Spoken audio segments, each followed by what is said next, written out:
John Best, double team. Alan Kaidek off to Matt Macalintal. He's got to take that shot soon.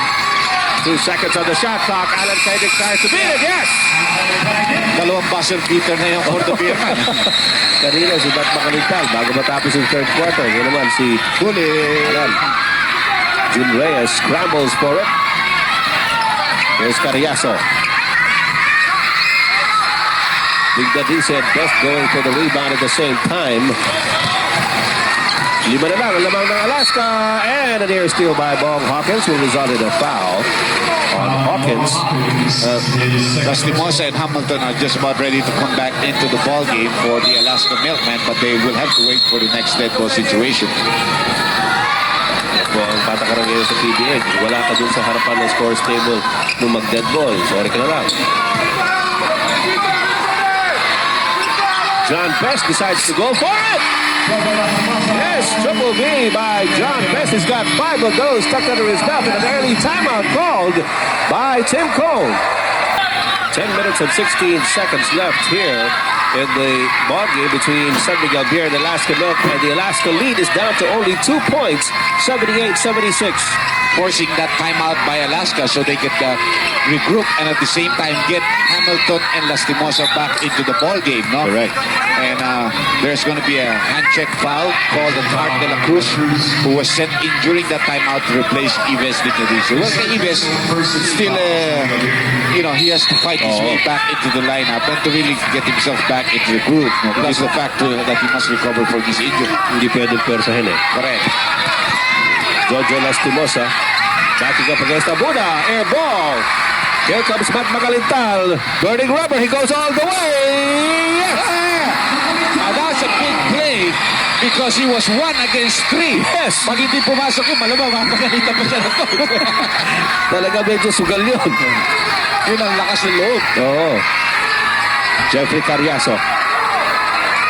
Hamilton. Jun Reyes. In and out. John Best has the rebound. We don't know. Johnny may have to be sent back into the ball game very soon. There's Macalintal doing some damage here. Tabla po tayo. 78 all. At Macalintal out to Alan Kaidek. 3 seconds on the shot clock. Best, let's go. Not there. Abuda keeps it alive. Uy, 24-second shot clock. Sayang, hindi dapat nagmadali. And Art de la Cruz. And Chris Bulado, medyo nakaalbahan. Pumasok si John Best. Talagang mainit ang labanan ng San Miguel at Alaska, no? Talaga naman. Medyo nagka-irigan dun sa ilalim ng nagpipiglas. Itong si Art de la Cruz. Pumasok si John Best. Let's wait for the calls of the referees. Yes. Loose ball foul of Bolado. Double technical foul on Chris Bolado and John Best. And we're waiting for Chris Bolado. Alam mo, in fairness kay Chris Bulado, medyo lumamig na itong batang ito. Dati, nung bago pa ito, nakagad, yung ganyang konting Papatulad niya. Oo. Tsaka hindi siya magpapagrabyado, which is correct also. So both guys got technical fouls which canceled each other, but Best has a technical foul already called against him for unsportsmanlike conduct. Yes. At Macalintal, De La Cruz to Abuda. Nice drive! Whoa! Freddy Abuda! Isipin mo, itong player na ito did not even play the first half. First class move. Yeah. Foul by Macalintal. Quick double team on Jojo Lastimosa. Macalintal. That's number 2 on him. Panoorin po ninyo itong play na ito ni Freddy Abuda. Oh, this is a great move and going over the outstretched arms of Hamilton. Potswing in the meantime kicks it out to Jun Reyes. Lastimosa. And there's Abuda really making life difficult for Jojo Lastimosa. Abarrientos back. No choice, ano? People have thought Abarrientos wouldn't play. It's the other way around pala. Abarrientos can play and Agustin is the one not playing for San Miguel Beer. Ano mag-araw yung tuhod ni Ato. Hamilton challenging De La Cruz. Potswing. And Abarrientos wants to set it up. Nagulo-gulo na naman. Medyo nagkaka-git-gitan dun sa low post. But Macalital called for his third personal foul. San Miguel Beer. 2 free throws coming up here for Johnny A, the flying A. San Miguel Beer is back in the lead, 80-78. They had to fight from 16 down in the third quarter. 8:09 left in the fourth quarter. We have a lot of basketball ahead of us. Well, as we mentioned after the All-Star game, going into the quarterfinals, you could feel the tension and the excitement mounting among the teams and the players as well as the fans. And that feeling has not been proven wrong. In our first game, it was just a 2-point win by Pure Foods over Santa Lucia, but that was a big win by Pure Foods. 83-81 was the score there. And look at the field goal percentages here. In comparison between the first and second, Alaska dipping to almost 100%. By almost 100% in the third quarter. In the fourth, Johnny takes it away from Macalital. Ayan na, hindi mo magagawa sa harap ni Johnny. Marami na nabibiktima riyan. Dito lang sa laro nito, si Alan Kaitig nakadalawa. Look at Ato Agustin looking very frustrated indeed as he rides the bench. Gustuhin man niya, talagang wala tayong magagawa at hindi po kaya. Abarrientos. Illegal defense again called on San Miguel Beer. Technical foul. Yeah, pangatlo na yan. Si Abuda. Ito nga pala si Abuda, tagalawaan Samar. Bibira na tayo makakita ng mga player na tayo sa Samar. Si Yoyong Martinez, Samar yun eh. Sergio Lastimosa since the free throw. By the way, sa mga kaibigan ko naman sa Tacloban, bukas nandyan ako. Mga kasangkayan, mga upay ng gabi, bukas makakaon na liwat kita ng presko ng kinilaw. Hingit ka na naman. Abarrientos! That's gonna be a foul. Abarrientos again taking charge here on a one-on-one play. The isolation given him by Alaska. Inabot ni Macalital pero na-foul na sa kamay. 81-80, 1-point lead for Alaska Milk. 82-80. A timeout situation. San Miguel has 3 and 20 seconds though, while the Alaska Milkmen have 2 and 20. Macalital now being replaced by Pumaret.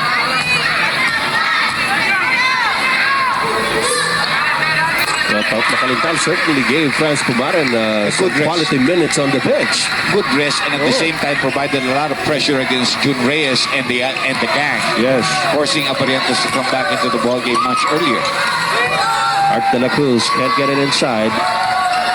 Here's John Best working against Hamilton. They isolate. I-spin around niya. Could have counted to pumasok, pero didn't have to try and take 2 points from the free throw line. Ilang fouls na si Hamilton? Apat na rin. So, tit for tat. Ang dalawang imports, they both have 4 personal fouls. San Miguel already in the penalty. Alaska with 3 team fouls.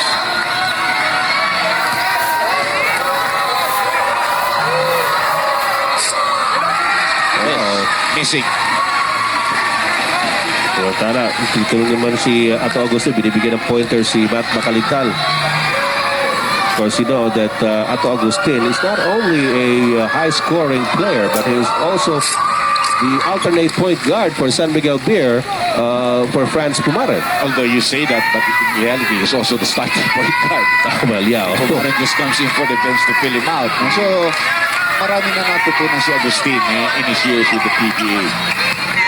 Iba talaga yung exposure ka, yung experience darating. Carriazo. Abuda taps it over to Alan Kaidek. Although Alan has been scoring, he's been helping out a lot on rebounding and defense. Here comes Freddy Abuda up against Quino. Alan Kaidek. Narinig niya ata sinabi not scoring ate.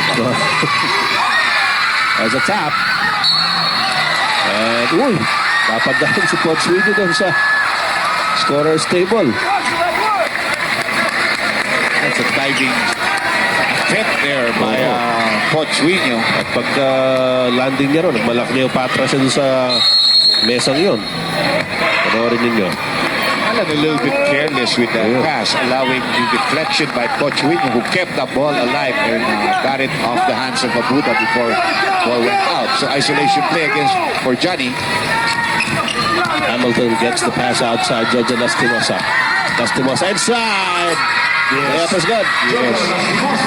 Nagalit si Jojo dahil tingin niya may foul siya on the way to the basket. Medyo natapik yata kamay niya doon. Alright. 6 minutes and 10 seconds to go in the game. Just a 4-point lead now by Alaska. Alan Kedick holding the ball aloft. De La Cruz, fade away. John Best with an offensive rebound. He's up against three. Goes the other way. John Best has no straight up. He has to bring the ball down and dribble. Do you notice off offensive rebounds? Hindi niya maiangat kagad dunk it, so like the players of his height can. Si Derek Hamilton, patalon-talon niya. Nakukuha niya at tinataas niya kagad. Pero ito si John Best, kailangan babahin niya muna. Kaya doon nawawala minsan ng ball. Cariaso goes up against Abuda. Johnny Abarrientos. Matindi talaga itong maman to. May pilay. 19 puntos ang ginawa. May pilay po. All here in the second half. Did not score in the first quarter, but he played the entire length of that particular period. 4-point lead by Alaska. San Miguel has possession. 5 seconds on the shot clock. Maganda rin yung ginawa ni Derek Hamilton. Hinintay niya until the last moment. Nagpupukol na si John Best. Tsaka niya challenge.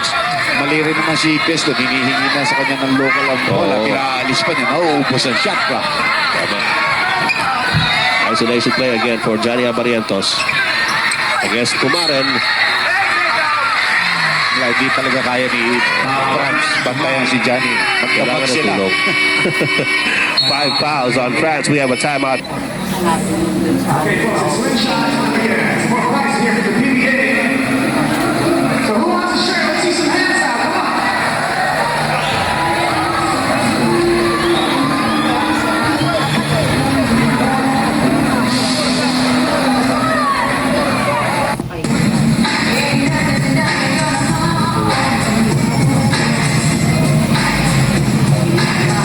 Good evening once again. Watch Johnny Abarrientos in action. This was a while ago up against Matt Macalintal. Johnny Abarrientos taking that basketball away, and he has certainly sizzled for Alaska. Well, coming up with 4 steals. The entire San Miguel squad has come up with 3 all in all. And remember that he is playing with an injury which he suffered during the All-Star game, and which sidelined him for the entirety of the ball game since that injury came about. Johnny is a tough player and he's got a lot of heart. Knowing, I think, how important this ball game is to his club, just willing to come out and play. Now, Alaska has one big advantage. They don't play until next Tuesday. Yes. So he can really go all out here and get a whole week's rest. Good for his sprain. Good for the team. Yeah, he can probably take the next day off, at least, or maybe 2 days off before getting back into practice sessions. So kahapon, hindi naman daw siya pinag-practice ng Coach Tim Cole. Pinapagpahinga siya ng gusto. Dapat oo. Kaya naman, ganito, buhos na naman siya. Art de la Cruz. Uy, double. Hinito niya, tapos i-dribble ulit dahil wala mapasahan. Oo. Wala sa pag-iisip si Art de la Cruz doon. So ito, minto na siya ng dribble. Yeah, gusto niya pasahan na wala si Franz. Inaantay niya may umakyat sa taas eh. Wala namang umakyat, i-dribble ulit. Mental lapse. Sabi niya siguro kaya nga hindi ako nag-point guard eh. Yun ang mental slaps. Yung ba bago yun? Ako. 6-point lead by Alaska Milk. John Best gets it over inside. Art de la Cruz making amends. Well, nahuli si Hamilton because he slammed down hard on the other end. Naging 5-on-4 situation for the Beer men there. Yes, 4 minutes and 7 seconds remaining in this game.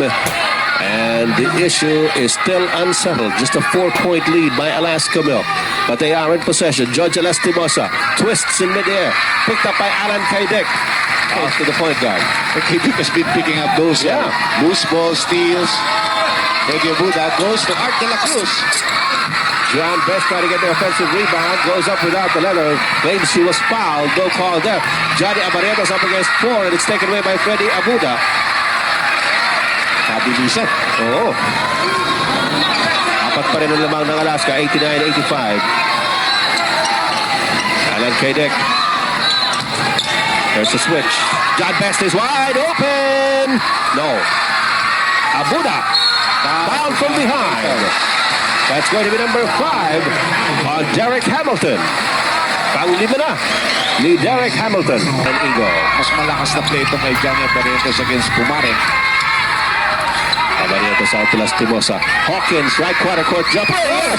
Banda pa. Bumanda. Yun ang tingin mo parang hindi sinasadya. No? Pero he'll take the 2 points.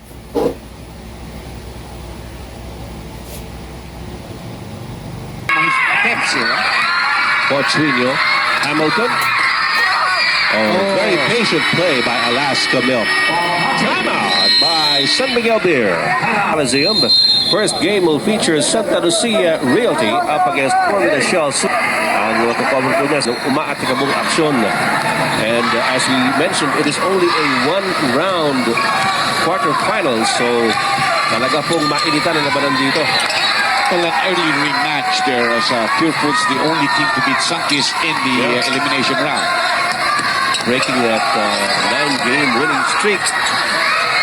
Ganda ng pasa ni Abuda pero hindi na i-shoot ni Art de la Cruz and there was that loose ball foul in penalty. John Best also picking up his fifth foul. So pareho na po si John Best at si Bong Hawkins is at the line. Alaska leads by 4, 93-89.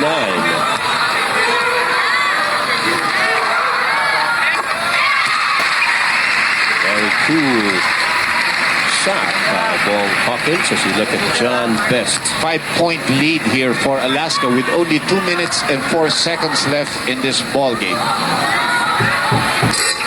Kumalog. At nakuha ni John Best ang rebound. The last 2 minutes of the game. Hatid po sa inyo ng Emperador Brandy. Dito na tayo sa totoo.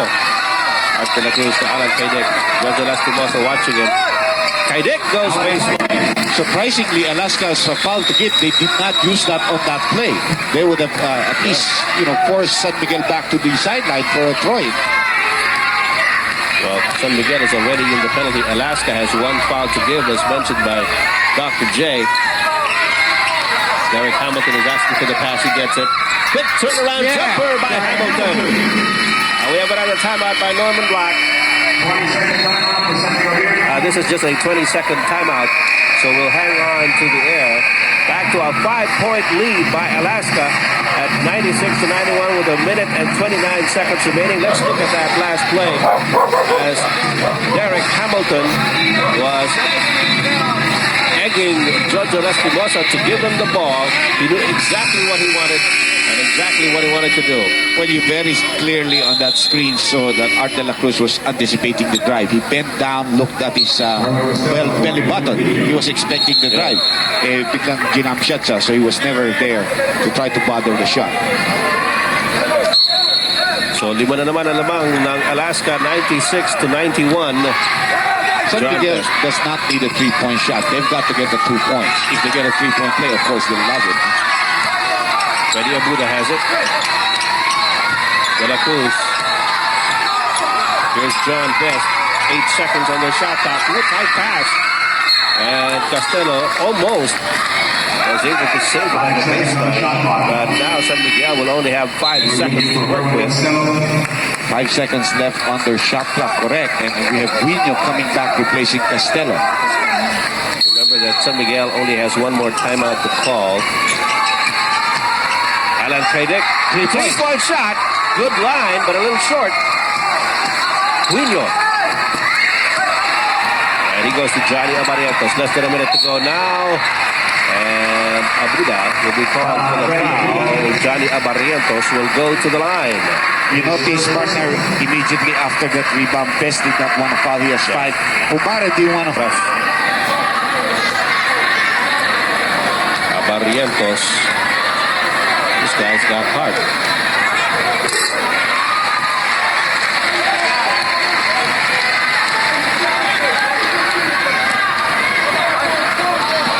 97-91. 6-point lead now by Alaska Milk.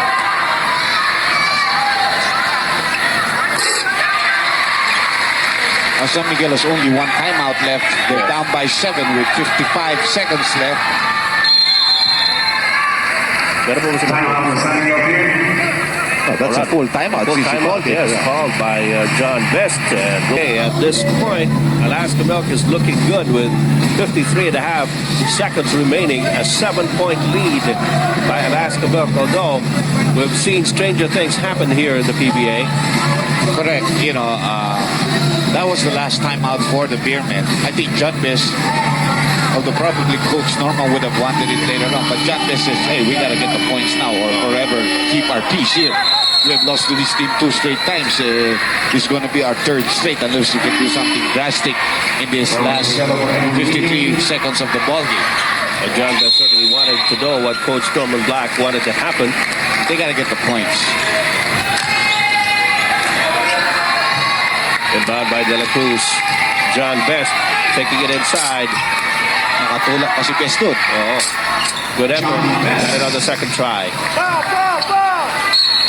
And Alan Kadick giving up the foul right away to stop the clock at 44.6 seconds. The whole night. Yeah. I think he's very, very confident of what his team can do. Saka parang alam niya yata niya kung propelet natin yung kalaban. Sabi niya siguro, hindi na kailangan. 99-93, 6-point lead here by Alaska Milk. Alan Kadick tried to set up for a 3. Oh, almost. That would have been a big one. They would have cut it down into half. And this is going to... Oops! Erwin Costello fumbling and recovering. Alaska winning another one here. And Best will foul out. No choice but to give up the foul. Nobody was willing out to give up the foul. John was complaining to his teammates. 5 seconds left in the game. A 6-point lead by Alaska. John Best out of the ball game, and Norman Black could only come up with Mike Mustre. Mike Mustre replacing John Best. So it's another victory for Alaska. That'll move them to 8 and 3. Yeah. San Miguel now will fall to 6 and 5 behind the Hot Dogs. And unless Agustin can get back into action, they're going to be a very struggling team here with 4 games to go. Because medyo Pure Foods is now on the Rachada train. Oh, they're starting to peak after that big win over Santa Lucia Realty earlier on. The Hot Dogs now 7 wins and 4 losses. Freddy Abuda, Alan Kadick bounces it over to Franz Kumara. He pulls up for a 3.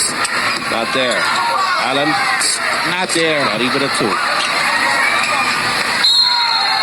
So Mustra gives up the foul with 11.2 seconds left. Is Alaska with a 7-point lead at 193